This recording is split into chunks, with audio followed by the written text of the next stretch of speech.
21절로 31절까지 제가 봉독하겠습니다. 내게 말하라. 율법 아래 있고자 하는 자들아, 너희가 율법을 듣지 못하느냐? 기록된 바 아브라함이 두 아들이 있으니 하나는 여종에게서 하나는 자유여인에게서 났다 하였나니, 여종에게서 난 자는 육신을 따라 났고 자유여인에게서 난 자는 약속을 통하여 났느니라. 이것은 비유니 이 여자들은 두 언약이라. 하나는 시내 산에 속하여 종을 낳은 자 곧 하갈이라. 왜냐하면 이 하갈은 아라비아에 있는 곳 시내 산으로 현재 예루살렘과 같은 데니 제가 그 자녀들과 함께 종노릇하고, 오직 위에 있는 예루살렘은 자유여인이니 곧 우리 모두의 어머니이심이라. 곧 기록된 바 잉태하지 못하는 자여 즐거워하라. 상고치 못하는 자여 소리질러 외치라.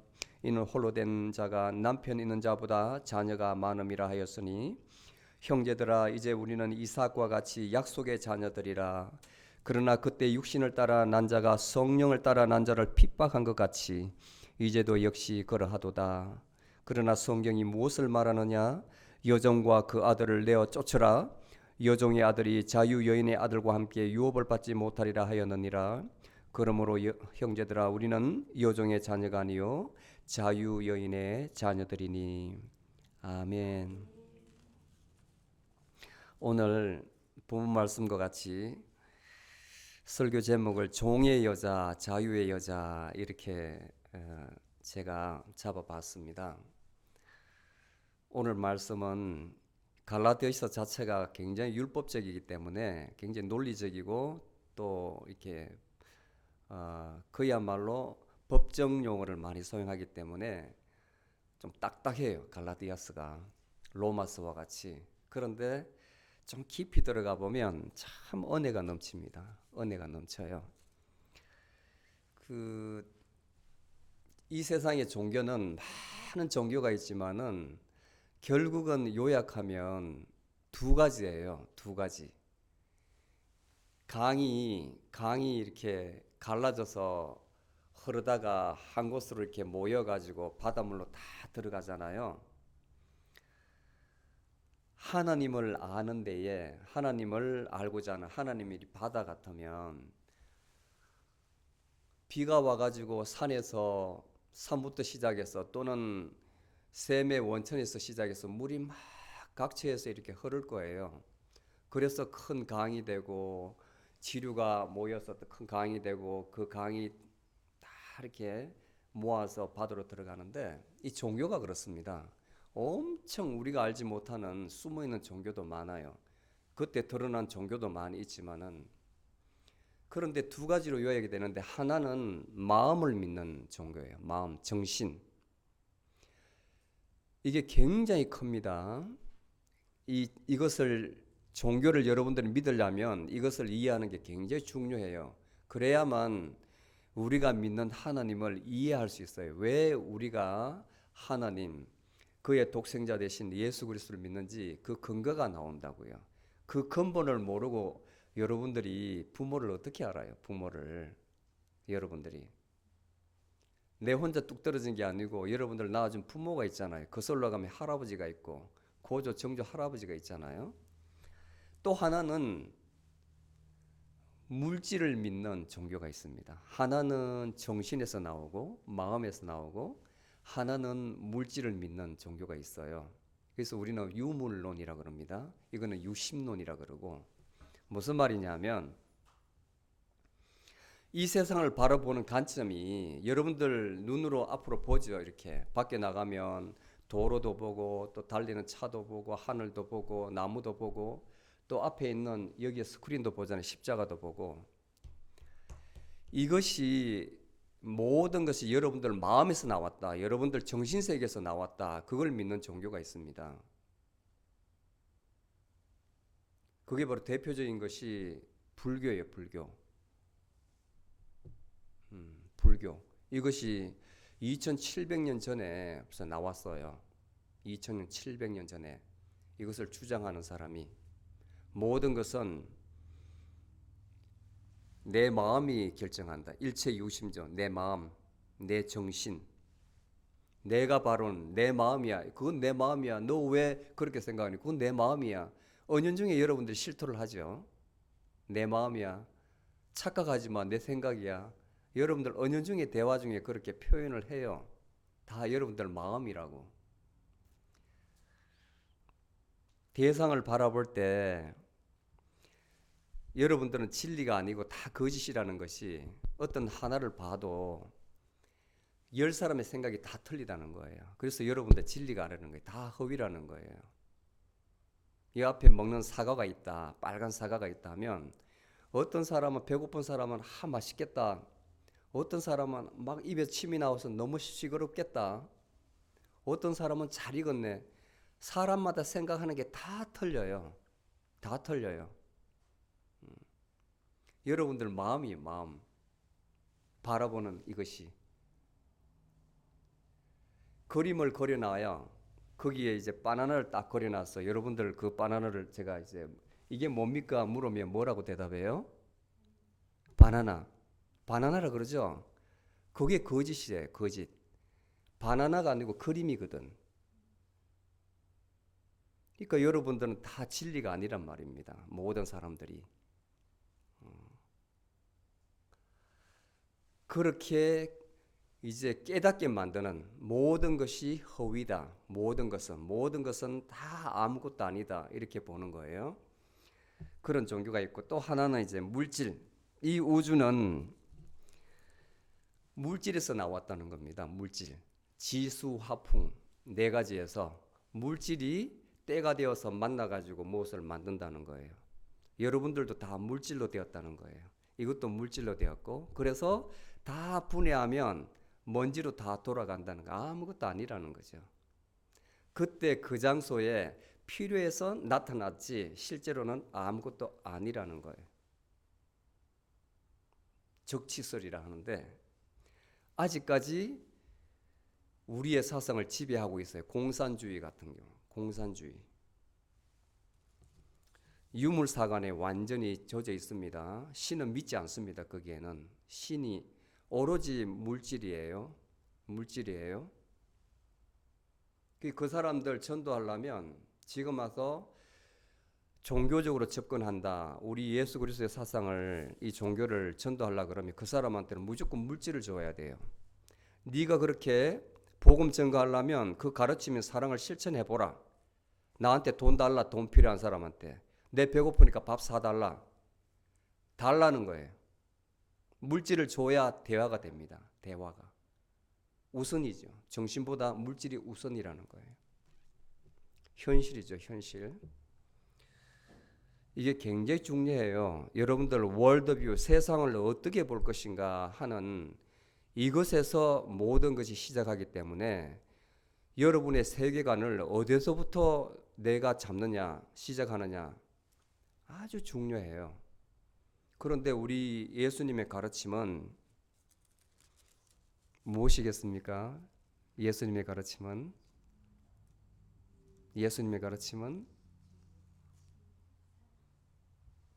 오늘 바울이 이제 거기에 대해서 이야기를 해요. 거기에 대해서 지금까지 우리가 요한복음 쭉 살펴봤잖아요. 제가 왜 복음서를 이렇게 집중하냐면 예수님 말씀이란 말이에요. 예수님 말씀. 예수님께서 자꾸 깨우쳐 주려 하는 거예요. 깨우쳐 주려고. 그런데 못 알아듣는 겁니다.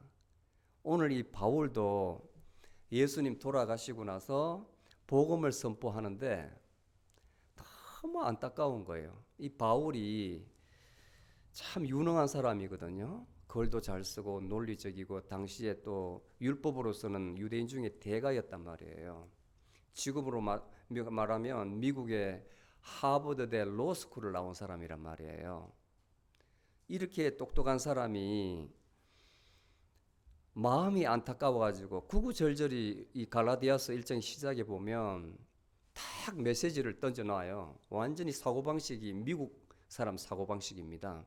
그 예수 그리스도로 말할 것 같으면 하나님의 뜻에 따라 우리의 죄를 속량하기 위해서 죽으셨느니라 이렇게 딱 메시지를 쓰임을 주제를 탁 던져넣기 시작해요. 1장 4절에 안 믿으니까 그리고 나서 이제 말씀을 쭉 전거를 합니다. 시작을 합니다. 내가 지금까지 1차 전도 여행 때 갈라디아에서 교회를 세웠는데 이 보니까 교회가 나중에 엉망이 돼 있어요. 자기가 가르친 그 복음을 가르치지 않고 다른 사람이 와서 이상하게 가르치는 거예요. 그래서 3차 전도 여행 때 49년도에 이거를 쓰는 겁니다. 갈라디아서 교회에 써서 보내는 거예요. 내가 너무 놀랍다. 너무 놀랍다. 너희들이 내가 가르친 그 가르침에서 떠나서 다른 가르침을 듣는다는 것이 나는 믿기지 않는다. 어떻게 그렇게 내 가르침에서 빨리 떠날 수가 있느냐. 1장 6절에 이렇게 이야기해요. 그리고 복음은 하나밖에 없다. 복음은 하나밖에. 그 복음은 다르게 가르치면 하늘에 있는 천사라도, 하느님을 시중드는 하늘에 있는 천사라도 저주를 받는다는 거예요. 저주.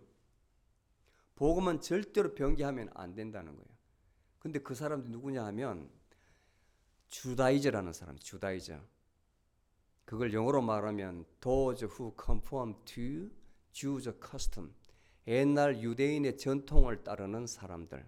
이 사람이 교회에 나와서 예수 그리스도 믿습니다.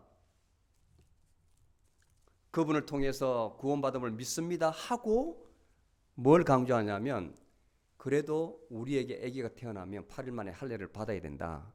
그리고 하나님께서 레위기에 주신 우리의 전통은 그대로 따라야 된다고 이야기하는 거예요. 그렇게 집에 가서는 유대인이고 교회 와서는 그리스도 믿는 사람이고 이렇게 행동하는 거예요. 오늘날 우리 교회에서 일요일날 교회 나와서는 신자고 밖에 나가서는 일반 사람이고 이런 거예요. 똑같은 거예요. 이 사람들이 기존에 바울이 교육을 해가지고 예수 그리스도를 영접한 그 사람들 다 오염시키는 거예요. 야, 너희들 예수 그리스도 믿는다고 구원받는 거 아니야. 그 정표를 내봐라. 너희도 할례 받아야 돼. 그건 아브라함과 하나님 사이의 약속이기 때문에 할례 해야 돼. 그리고 절기 다 지켜야 돼. 날도 지켜야 돼. 이렇게 이야기하니까 이 사람들이 흔들리는 겁니다. 우리도 유대인들인데 그래야 되지 않을까? 그리고 이방인들은 그런 율법도 없고 그런 가르침도 없고 전통도 없기 때문에 우리는 구원에서 제외된 사람인가 교회에서 소외가 되는 거예요. 그래서 물과 기름 사이가 돼버리는 거죠. 그 말을 듣고 바울이 너무 안타까워서 이 편지를 쓰는 거예요. 그리고 나서 쭉 설명을 이제 율법과 이제 은혜에 대해서 설명을 하는데 비유로 설명해요. 오늘 본문 제가 읽은 말씀에 왜 노예의 여자, 노예가 된 여자, 그 다음에 자유된 여자 비교했는가? 그 이유가 나와요. 굉장히 논리적이에요. 논리적. 저는 글을 잘 못 써요. 글을 잘 못 써요. 그런데 그 사람이 글을 잘 썼다 못 썼다는 조금 이제 변별력은 있습니다. 이 바울 선생님의 글을 보면 옛날 2000년 전의 사람인데 참 대단하다 싶어요. 어디서 교육을 받았는지. 저는 2000년 전의 사람 같으면 진화론에 따르면 이 사람들 원숭이 같이 털도 많고 막 이렇게 생겨야 되잖아요. 좀 우리보다는 못하게 생겨야 되잖아요. 요즘처럼 뭐 면도기가 있겠어요. 뭐 좀 세련되지 못한 사람은 생각하는데 요즘 교육 제대로 받은 사람, 대학까지 나온 사람한테 이렇게 글을 쓰라 하면 저는 못 쓸걸요. 장담해요. 이렇게 못 쓴다고 쓸 수가 없다고.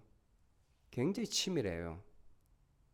그래서 제가 이 짧은 글 내에 그 모든 사상을 다 표현한다는 것은 굉장히 힘든데 그것을 가능하게 하는 것이 바로 비유입니다. 예수님께서도 끊임없이 비유로 설명하시는 것이 바로 그런 이유예요. 비유. 모든 것을 잘잘하게 설명하는 것보다 그냥 우리 왜 격언 속담이라는 거 있죠. 옛날에 야, 너 3살 뭐라 그럽니까? 그것을 속담 있잖아요. 3살 때 뭐 배운 그 습관이 8까지 간다 이런 거 있잖아요. 히든 미닝이 있잖아요. 그 자체 그대로 말 언어가 아니고 3살부터 8까지 간다 하면 너 못된 습관 그 고치기 힘들다. 하여튼 이렇게 그런 뜻이 함축되어 있는 게 속담이거든요. 우리 역사 가운데에 사람들이 살아온 그 어떤 언행이 그렇다 가장 함축적으로 짧은 글에 녹아 있는 것이 바로 속담이거든. 근데 예수님께서 그 비유라는 것은 그 많은 비밀스러운 것, 천국의 비밀을 설명할 수가 없으니까 비유로 가르쳐 주는 거예요. 그리고 그 말귀를 알아듣는 사람은 그 순간에 깨달아서 돌아오는 것이고, 이 기가 막힌 사람, 깨닫지 못하는 사람은 저게 뭔 소린가 계속 구원받게 사는 거예요. 오늘 바울이 앞에 쭉 설명을 해요. 설명을 하다가 끝에는 이제 비유로 하갈과 사라를 비유를 딱 설명을 한다고. 비유를 그렇게 해서 딱 깨우쳐 주는데, 여러분들 은혜 많이 받아야 돼요. 오늘 은혜 많이 받아야 돼요. 왜 예수님께서 또 사도 바울이 이렇게 참 가슴 터지도록 외치는지 이제는 멍하니 가만히 있으면 안 되고 깨달아야 돼요. 깨달아야 돼요. 왜 여러분들이 일요일 날 집에 세수하지 않고 TV 보고 맛있는 거 먹고 차 한잔하고 앉아 있으면 되지, 얼마나 부지런해야 됩니까? 뭘 해야 되죠? 네? 옷 입어야 되죠. 여기까지 왔다면 은혜를 받아야 될 거 아니에요. 하나님께서 그 마음을 주신 거 아니에요. 1장이 그렇게 이야기를 하면서 이제 2장에 가서 바울이 내가 지금 이야기하는 것은 사람의 예대로 헛말을 하는 것이 아니다. 내가 직접 예수님을 만났다는 거예요. 내가 직접. 실제로 사도행전 보면 그 역사적 사건이 묘사되어 있습니다. 9장에 다메섹에서 사도 바울이 어떻게 예수님을 만났는지 자세히 기록이 되어 있어요. 나로 말하면 유대인의 율법으로 말하면 하이 클래스고 정통한 자고, 그 다음에 지금 내가 전하는 그리스도의 복음을 전파하던 자들을 박해하던 사람이었다. 그리스도를 박해 그 사람을 부인하고 그 믿는 사람을 잡아다가 옥에 가두는 그 역할을 했던 사람이다. 그런 내가 이렇게 증거하지 않느냐. 왜? 내가 직접 계시를 받았기 때문에. 내가 그 다메섹 도상에서 쓰러졌을 때에 예수님께서 나의 비전에 나타나셔서 사울아 사울아 주여 누구시나이까 물으니까 네가 핍박하는 예수라 직접 말씀하셨어요. 직접. 완전히 변한 거예요. 직접 만났기 때문에, 예수님을 만났기 때문에. 다른 사도들은 예수님 살아 계실 때에 따라다녔잖아요. 따라다니고 가르침을 받았잖아요. 근데 사도 바울은 그 시절에 박해를 했다고요. 근데 제일 마지막에 계시를 받아서 사도가 되었는데 기존의 사도들이 의심을 하는 겁니다. 사도들을 인정을 하지 않아요. 왜? 사도의 조건이 있는데 충족이 안 되거든. 예수님 살아있을 때 가르침을 받아야 되는데 그렇지 않았단 말이에요. 그런데 나중에 사도 중에 수위인 베드로가 그 학문의 깊이와 예수님에 대한 가르침이 너무나 정확하기 때문에 바울을 인정할 수밖에 없는 거예요. 인정했어요. 그리고 베드로는 자기 민족들 유대인들에게 복음을 전가하고 사도 바울은 이방인들에게 복음을 전가합니다. 그런데 남기 기록을 보면 사도 바울은 정말 은혜 받은 자고 깊이가 있어요. 그리고 이제 2장의 마지막 편에 보면 나는 이제 내가 기존에 따르던 율법을 다 버리고 예수 그리스도에 속한 사람이라 고백하면서 2장 20절에 보면 그 유명한 말을 해요. 내가 그리스도와 함께 십자가에 못 박혔나니 그런즉 이제 내가 산 것이 아니요 내 안에 예수 그리스도께서 산 것이라. 내가 육체 가운데 사는 것은 나를 위하여 자기를 버리신 하나님의 아들을 믿는 믿음 안에서 사는 것이라. 여러분들 다른 거는 외우지 않아도 이건 꼭 외우세요. 꼭 외우세요. 내가 여러분들 이름을 대입시켜서 그리스도와 함께 십자가에 못 박혔나니 여러분들 자아가 지금 허위인 허상인 여러분들이 예수 그리스도와 함께 십자가에 다 못 박혔다는 거예요. 그런즉 내가 사는 것이 아니라 내 속에 그리스도의 영이 사는 것이라. 그리스도 그분께서 내 속에 사는 것, 진리 되신 그분이 내 속에 사시는 것이라. 지금 내가 육체 가운데 사는 것은 나를 위하여 자신의 몸을 버리신 하나님의 아들을, 그러니까 예수 그리스도를 믿는 믿음 안에서 사는 것이라. 그분께서 내 안에서 활동하신다는 겁니다. 그분께서. 지금 바울이 이야기하는 것은 그러므로 다 진리예요. 진리. 바울이 하는 이야기가 아니라 성령의 영감을 받아서 그분께서, 하나님께서 말씀을 하시는 거예요. 그런데 로마서 7장에 보면 이렇게 고백하는 그 이후에 로마서가 나오는데 바울이 너무 괴로워해요. 이렇게 고백을 했는데도 이 마음속에 있는 두 사람이 계속 싸우는 거예요. 두 사람이.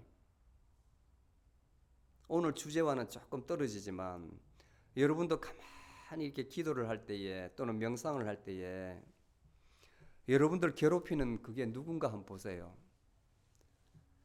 여러분들 괴롭히는 내 속에 있는 도대체 내 주인은 누구인가 한번 생각을 해보세요. 진지하게. 늘 세상 것으로 생각하지 말고 나의 주인이 어디 있는가, 그분이 누구인가 한번 만나보세요. 그러면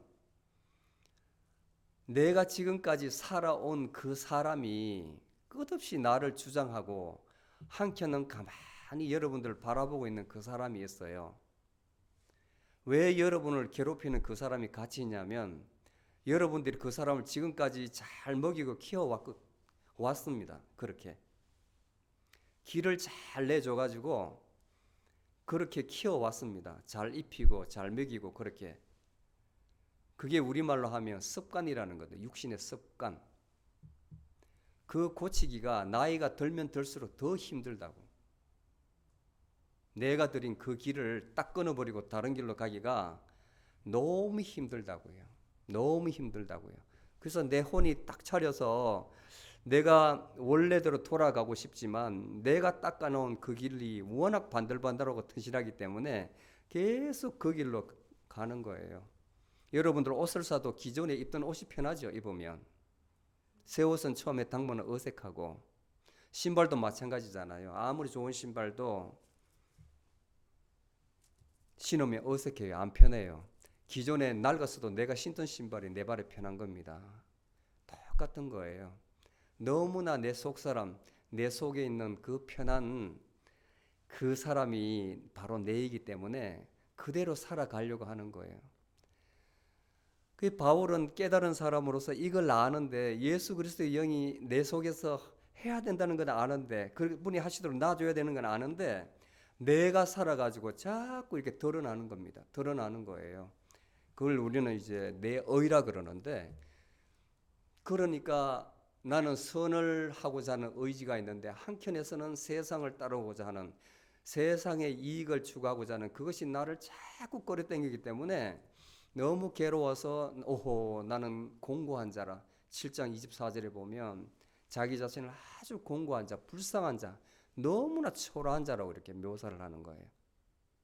근데 우리는 어떻겠습니까? 우리는 예수님을 직접 만나지 않았는데,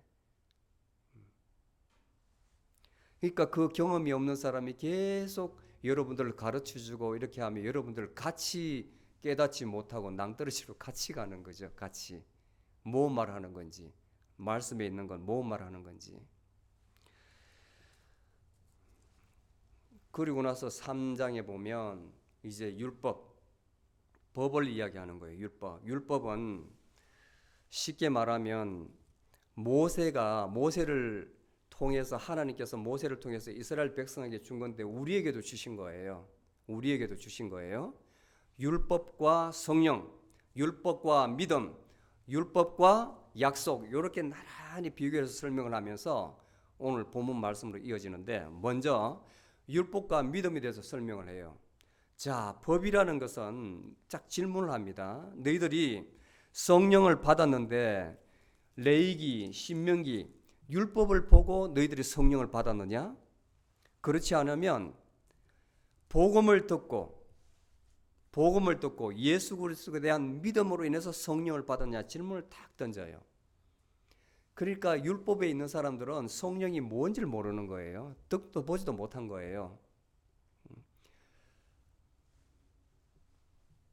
그런데 예수 그리스도의 영이 그 안에 있는 사람은 아, 그럴까? 내 안에 영이 있다고? 내 안에 영이 있다고? 그 순간에 여러분들 성령이 있는 거예요. 성령은 테스트할 필요가 없어요. 여러분들 지금 여러분이 내 안에 예수 그리스도의 영이 있다 시인하며 영이 있는 거예요. 그 시인하는 그것이 바로 여러분들이 하는 게 아니고 그 안에 있는 영이 하게 하는 겁니다. 그러므로 확인할 수가 있는 거예요. 예수님께서 베드로에게 이야기했습니다. 베드로가 고백할 때에 예수 그리스도는 하나님의 아들이다. 예수님은 그리스도시요 하나님의 아들이십니다. 고백할 때에 예수님께서 바로 이야기해 줬습니다. 그것은 네가 하는 것이 아니고 너 안에 있는 하나님의 영이 하는 것이라고 이야기해 줬어요. 마태복음 16장에. 여러분들이 입술로 고백하면 그 안에 하나님의 영이 있는 거예요. 누구나 있는데 어떤 사람은 어두워져서 모르는 것이고 어떤 사람은 깨우쳐서 이제 드러나는 것이고 빛으로 시인하면 영이 있는 거예요. 오로지 이게 바로 복음입니다. 복음. 율법으로는 안 돼요. 복음이에요. 예수 그리스도를 시인한다. 그것이 입술로 고백하면 여러분들이 아멘 이렇게 나오면 여러분들 안에 하나님의 영이 있다는 거예요. 그 다음에 두 번째 믿음, 율법과 믿음을 비교를 합니다. 믿음. 자, 너 율법 하는데 유대인들한테 여러분도 왜 도덕적 잣대가 굉장히 엄중한 부모가 있잖아요. 부모가 딱 설정해놓고 거기에 벗어나면 자녀를 호되게 나무라는 사람이 있습니다. 어떤 사람은 조금 더 방임적으로 자유를 주는 사람이 있고 부모의 잣대에 딱 벗어나서 아니면 호되게 이렇게 경책하는 사람이 있어요. 굉장히 율법적인 사람이에요. 법적인 사람. 우리 일상생활에서도 그렇게 하면 숨 막히는데 자, 이 율법이라는 게 이 성경학자가 조사를 해보니까 하나님께서 이렇게 하라 하지 말라고 한 것이 2000여 개가 된대요. 2000여 개. 저는 다 외우지도 못해요. 그런데 사람이 부지불식간에 어길 수도 있잖아요. 모르니까 알아도 어길 수가 있잖아요. 그렇죠? 그러면 성경에 뭐라고 되어 있냐면 신명기 27장 26절에 보면 너희들이 하나님이 주신 이 계명을 어길 경우에는 반드시 죽으리라 했습니다. 저주받을 자라 그렇게 칭한다고 이야기했습니다. 저주받을 자 반드시 죽는다고 이야기했습니다. 이 많은 율법을 하나라도 어기면 저주받을 자 너는 죽으리라 그랬어요. 그럼 어떻게 산다? 레위기 18장 5절에 보면 하나님이 주신 규례와 계명을 다 지킬 때 그때에 너희들은 살리라.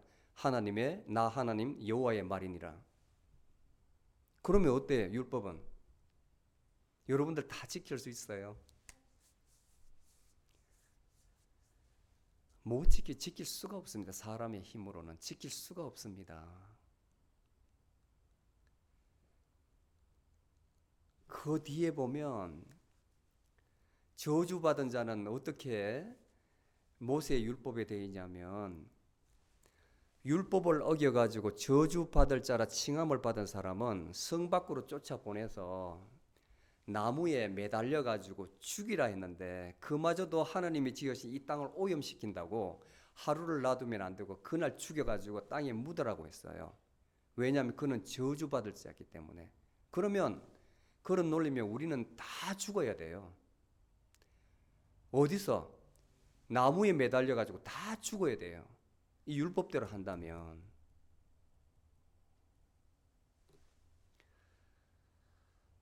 그런데 믿음이라는 것은 예수님께서 안 되는 우리를 위해서 직접 희생양이 되어서 저주받을 자로 나무에 달려 죽으신 거예요. 희생양이 되신 거예요. 속량이 되신 거예요. 그래서 우리는 그분 안에 있으면, 그분을 믿으면 우리의 죄가 다 용서된다고 가르치는 겁니다. 그분께서 다 감당하셨기 때문에 후에 나옵니다. 그 논리가 여러분들이 이해를 하셔야 되고 믿어야 돼요.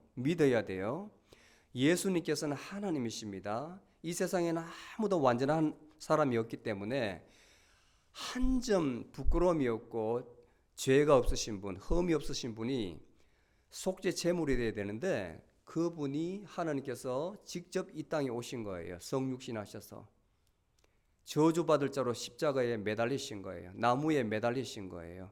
우리의 모든 죄를 다 덮으셔서 돌아가신 거예요. 다 이루었다 하시면서, 그리고 우리의 죄의 결과가 바로 사망인데 예수님께서는 본인은 죄 없다 하나님이시다는 것을 증명하기 위해서 부활하신 겁니다. 죽음이 끝이어야 되는데 다시 살아나신 거예요. 그러면 그분은 부활의 첫 열매가 되시고 우리는 그 안에 있기 때문에 그분을 믿으면 우리도 다 부활한다는 겁니다.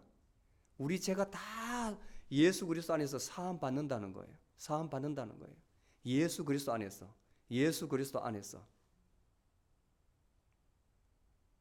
그게 바로 믿음입니다. 믿음.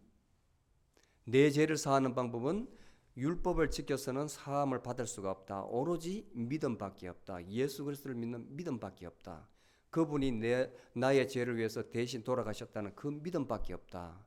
이렇게 가르치는 겁니다. 그리고 나서 이어서 율법과 약속이 있는데, 잘 들으세요. 약속이 있는데, 아침에 이제 제가 우리 딸한테 물어봤습니다. 어젠가 사람이 죽으면 어떤 부자가 있습니다. 이 부자가 많은 재산이 있는데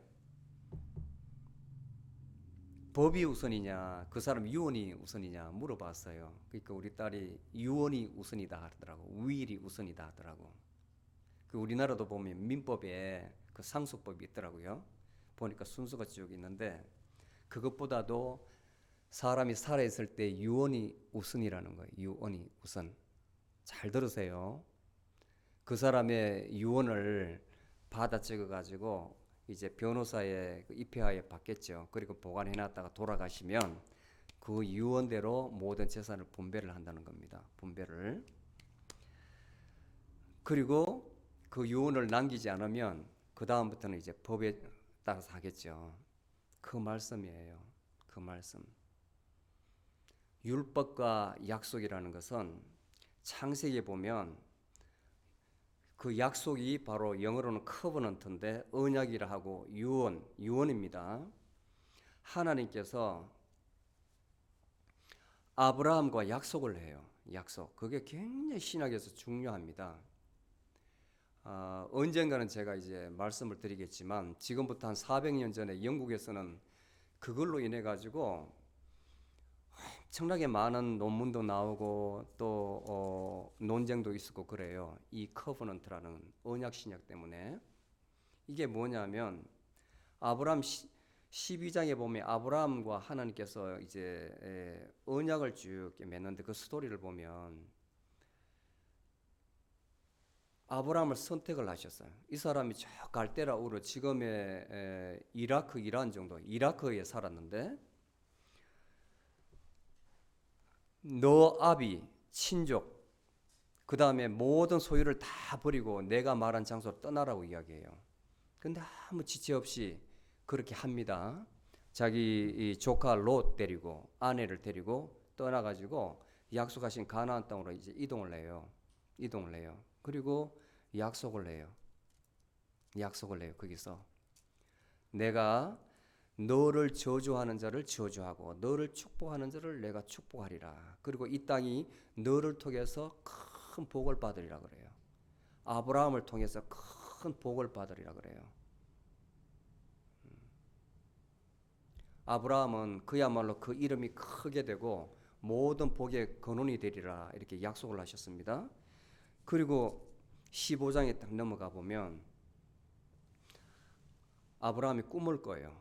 꿈에 딱 나타나셨는데 하나님께서 아브라함에게 너는 나의 지극히 큰 상급이다 이렇게 이야기를 합니다. 그런데 아브라함이 화가 났던지 딱 대꾸를 해요. 대꾸. 무슨 상급? 제가 이 나이 되도록 그때가 75살이에요. 사람의 나이로. 저한테 상급을 주시는데 저는 아직까지 상속자 자녀가 한 명도 없습니다.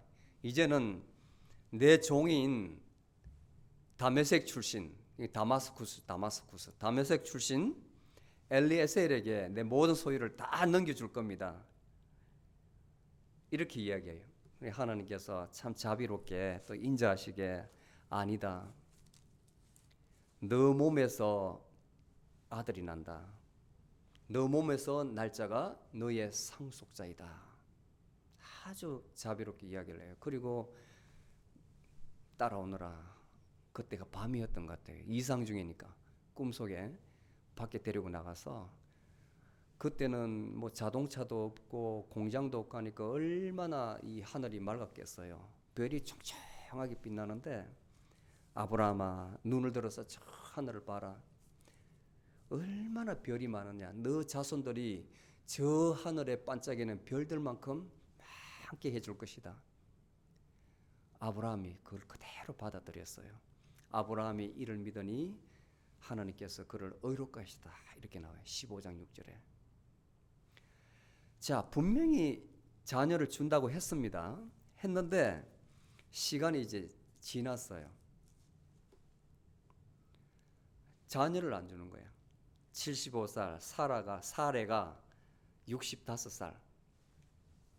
그러니까 이 사레가 마음이 급했던지 하여튼 여자가 문제예요. 제가 보면 성경에 보면 말도 안 했는데 자기 종 하가를 데리다가 아주 아리따고 젊은 이집트 출신 여자를 데려가지고 아브라함에게 주면서 영감 더 늙으면 애도 없으니까 이 많은 재산을 어떻게 다 누구한테 물려주려고 그럽니까? 이제라도 후사를 봐서 애기 낳아가지고 그렇게 합시다. 내 말 듣고 그냥 후처를 드리세요. 남자는 다 여자분들이 도둑놈이라 하잖아요. 아브라함은 싫은 척 하면서 나는 싫지만은 당신이 원하면 그렇게 하겠소이다 하면서 종을 받아가지고 아기를 낳아요. 아기를. 그때가 85살이에요. 85살.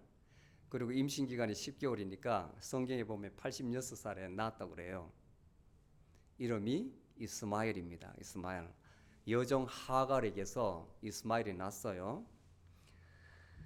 그런데 여자들 사이는 참 재미있어요. 성경을 보면 임신을 탁 하니까 이 종이 아기를 못 낳는 자기 주인 사레를 하대하는 거예요. 그러니까 사레가 남편한테 아브라함한테 저것이 아기 뵀다고 잉태했다고 나를 하대한다고 쫓아보내라. 그 쫓아보냈어요. 들판에서 막 이렇게 울고 있는데 천사가 나타나가지고 그 사연을 듣고 그래도 돌아가라. 아브라함한테 돌아갔어요. 그리고 아기를 낳은 거예요. 그게 잘 컸습니다. 이제 17장에 보면 하나님께서 또 말씀을 하시는 겁니다. 아브라함에게 나타나서 내가 너로 큰 민족을 이루게 할 것이다. 너 이름은 이제 아브라함이 아니고 아브라함이라 하라. 그리고 너에게 아들을 줄 것인데 그 아들 이름은 이삭이라 하라. 그래요. 아브라함이 피식 웃어요. 내 나이가 지금 99인데 그 다음 내 마누라 나이가 89. 이제 경수가 끊어졌는데 무슨 하나님한테 꾸지람을 들어요. 네가 지금 웃느냐? 아브라함이 이제 거짓을 합니다.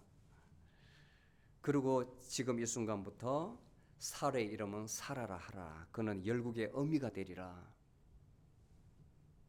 그가 너에게 아들을 낳아주는데 그 아들 이름을 이삭이라 하라. 똑같이 똑같이 이야기를 해요. 그리고 나서 그 언약의 표시로 내가 지금 이 한 말이 헛말이 아니다. 언약의 표시로 지금부터 너 가정에 속한 모든 종이든 이방이든 다 할례를 하라고 그래요. 할례. 남자는 무조건 태어난 지 8일 만에 표피를 벗겨서 할례를 하면 그것이 바로 너와 나 사이의 언약이라 그렇게 이야기를 해요. 그리고 21절에 가면 드디어 아브라함이 100살 때 그 언약은 99살 때 말씀을 줬습니다. 99살 때. 근데 정확하게 1년 후에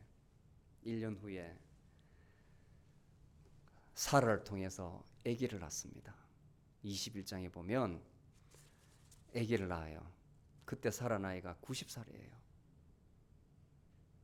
잘 보세요, 스토리를. 한 사람은 그냥 사람의 의에 따라서 사람의 생각대로 후사가 끊어질 것 같으니까 젊은 여자를 줘서 몸으로 난 자식이에요. 몸으로. 육체로 난 자식입니다. 육체로. 그런데 사라는 어떻습니까? 그 전에 약속이 돼 있었잖아요. 하나님께서 아브라함을 통해서 그렇게 주겠다고 이름까지 주셔서 낳은 아들이에요. 약속의 자녀예요. 약속의 자녀. 그리고 사라를 통해서도 제 천사가 나타나서 말을 했어요. 내년 이맘때 내가 다시 오면 너는 아들이 있으리라 약속을 했어요. 사라도 피색 웃었습니다. 내 남편 지금 힘 다 아파지고 힘도 없고 나도 늙었는데 무슨 애기 이렇게 피식 웃었어요. 부엌에서. 응? 네가 지금 웃었느냐? 저 안 웃었습니다.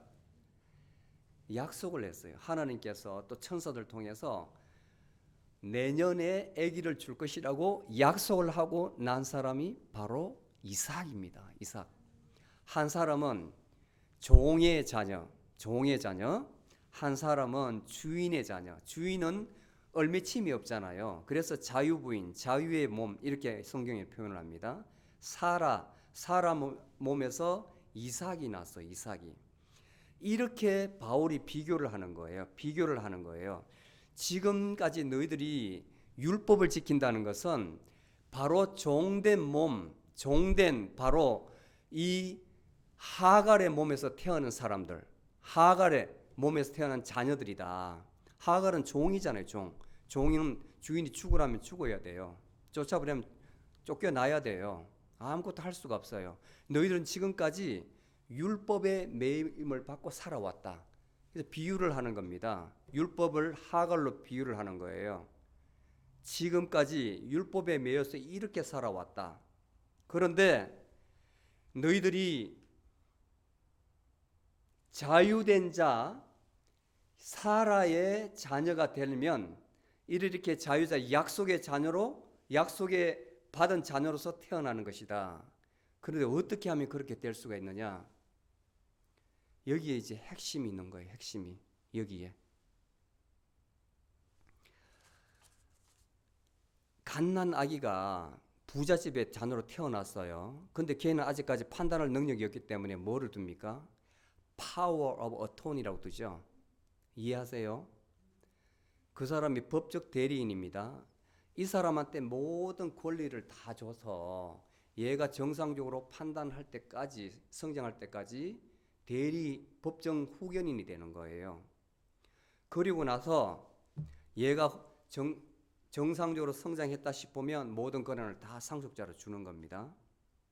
자, 하나님께서 모든 권한을 약속으로 해서 유언으로 해가지고 아브라함에 주고 이삭을 줬어요. 이렇게 줬어요.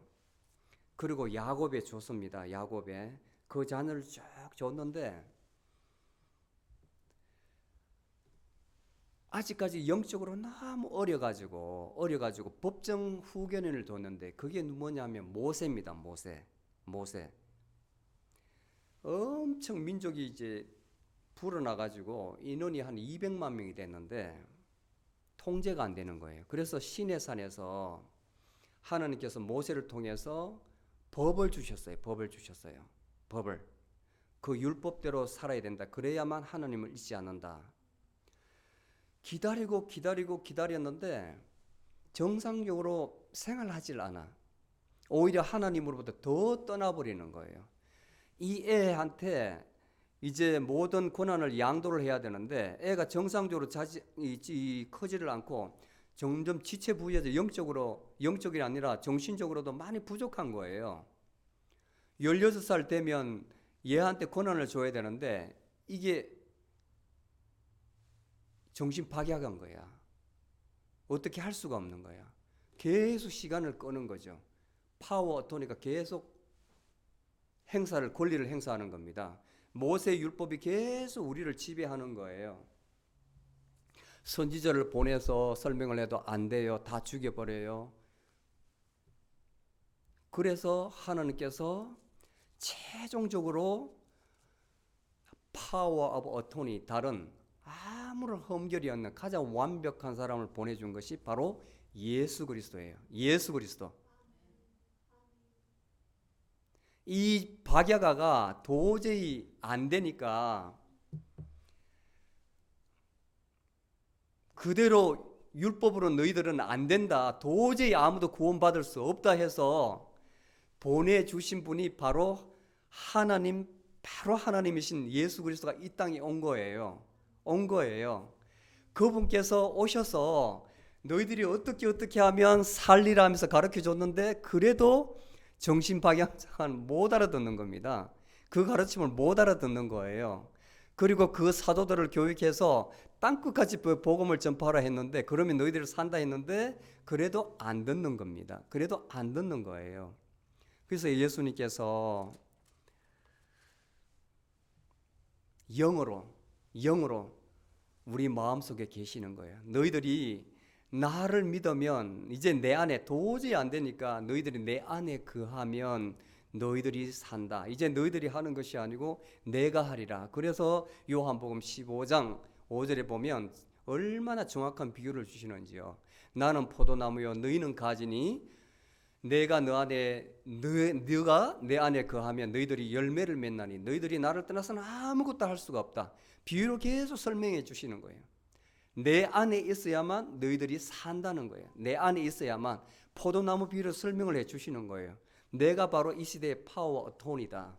너희들을 위해서 내가 다 한다. 너희들은 나를 믿고 그냥 따르기만 하면 된다. 지금까지 내가 너희들을 봤을 때 너희들은 스스로 아무것도 할 수가 없다는 거예요. 나를 믿어라. 나를 따르라. 내 안에 있어라. 그게 바로 그리스도 안에 있어요. 그리스도 안에, 내 안에 있어라. 너희들 영을 나한테 맡겨라. 그러면 내가 너희들을 살리리라. 그것을 말하는 거예요. 갈라디아서에서 비유로 설명을 하는 거예요. 법정 용어로.